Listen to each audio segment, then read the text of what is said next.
A good day to each and everyone.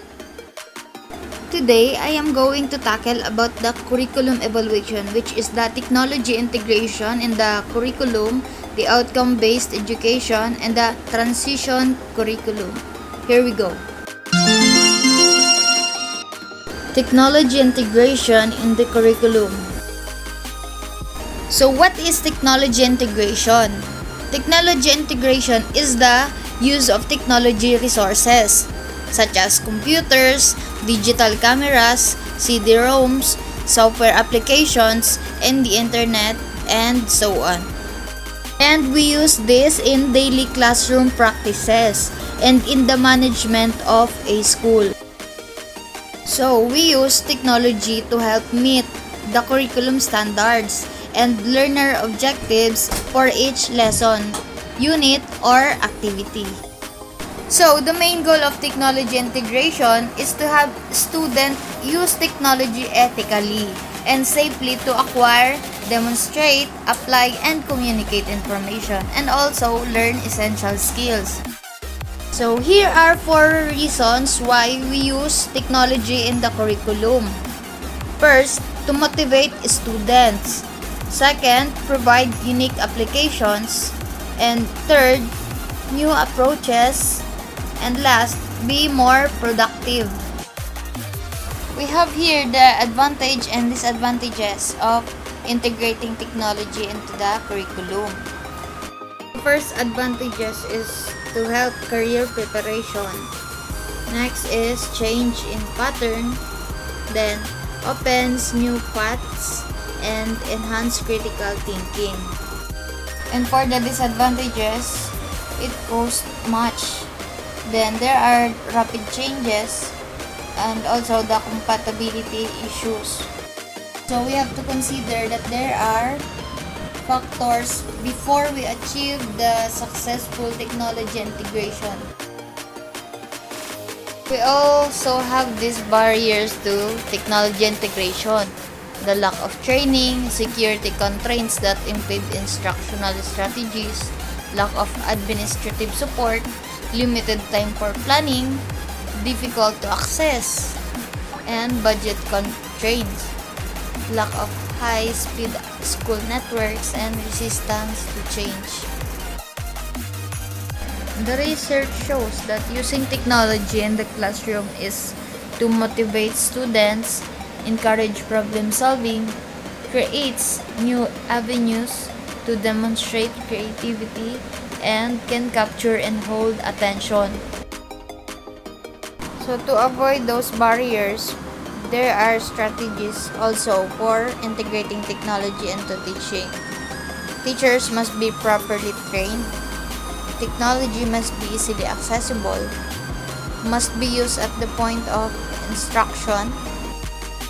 Every student must have the opportunity to work with technology, and continuous planning at all levels, strict schools and classroom level. Each level must plan systematically so that technology is integrated effectively and seamlessly into all facets of education. So here are the tools and its uses. Productivity software that serve as an electronic gradebook and to help monitor the students' progress.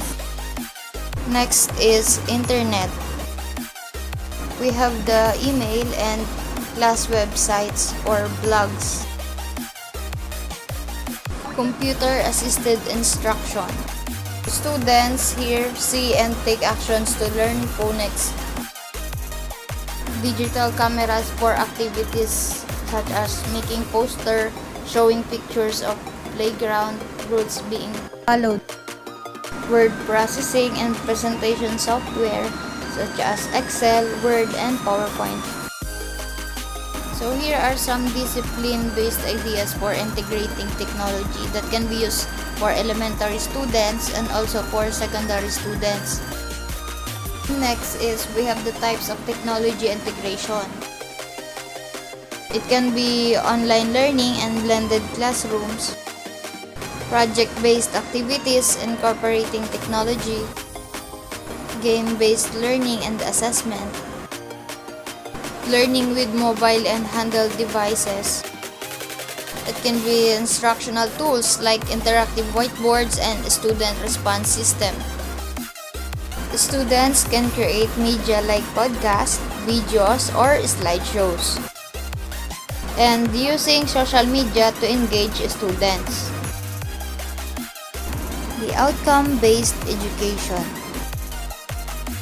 Outcome-based education is a model of education that rejects the traditional focus on what the school provides to students in favor of making students demonstrate that they know and are able to do whatever the required outcomes are. In 1994, William Spady defined outcome-based education as clearly focusing and organizing everything in the educational system around the essential for all the students to do successfully at the end of their learning experience. Spady premised that in outline-based education, all students can learn and succeed, but not in the same time or in the same way. Successful learning promotes even more successful learning. Schools and teachers control the condition that will determine if the students are successful in the school learning. So, William Spady have his 4 principles in outline-based education. First principle is the clarity of focus. So, it says that a goal without a plan is just a wish. So, teachers should bear in mind that the outcome of teaching is learning.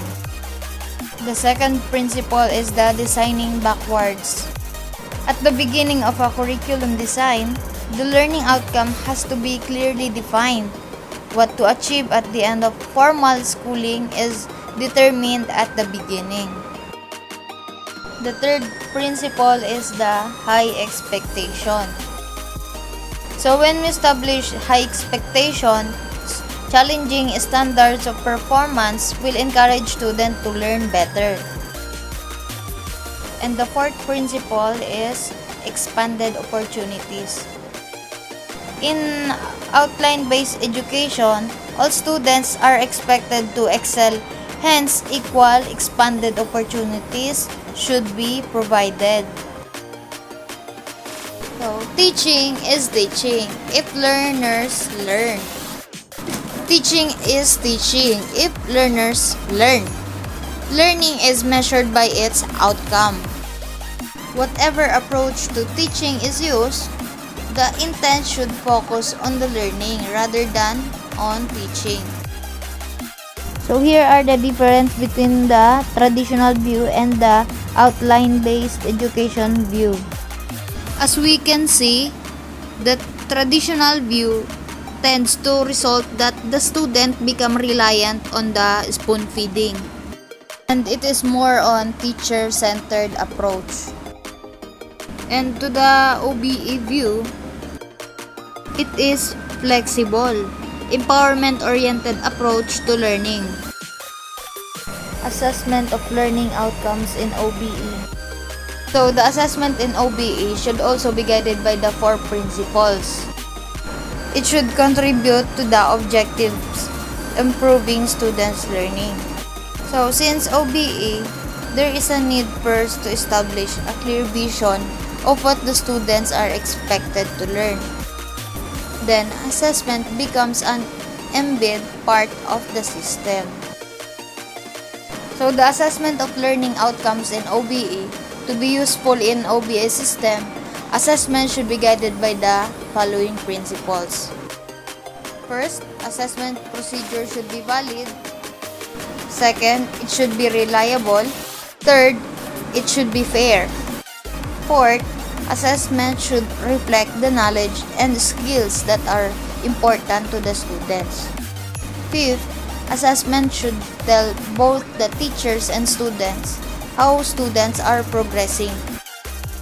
Sixth, assessment should support every student's opportunity to learn things that are important. 7. The assessment should allow individuality or uniqueness to be demonstrated. And lastly, assessment should be comprehensive to cover a wide range of learning outcomes. So in OBE, students are responsible for their own learning and progress. And one of the great benefits of OBE is that it makes students aware of what they should be learning, why they are learning it, why they are actually learning, and what they should do when they are learning.